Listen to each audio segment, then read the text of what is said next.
let's get this out of the way up front. The truck you see here isn't exactly like the one we'll get when the Ford Ranger returns to the States in 2019.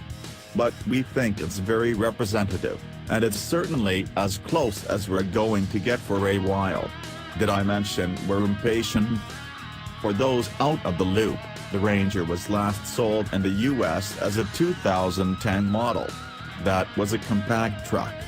In the years since, Ford started building a global Ranger for sale just about everywhere around the globe, except for here.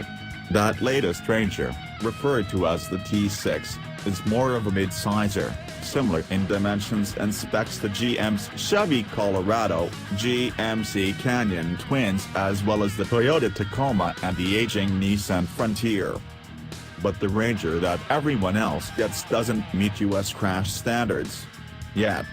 So Ford is going to build a new one. We believe it will be a refreshed version of the current truck as opposed to a new ground-up design that can be sold here, as well as China, apparently.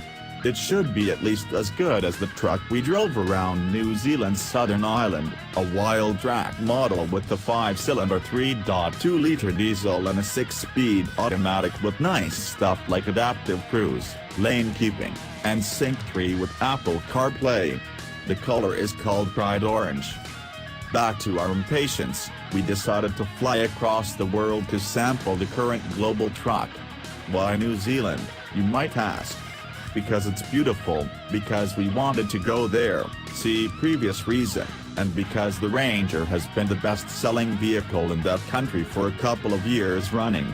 Fun fact, they call pickup trucks utes down there. The goal was to find out what we've been missing. Turns out a lot, actually. Watch the video to see what we learned on this little adventure, and see why this feature-packed pickup may just be worth the anticipation.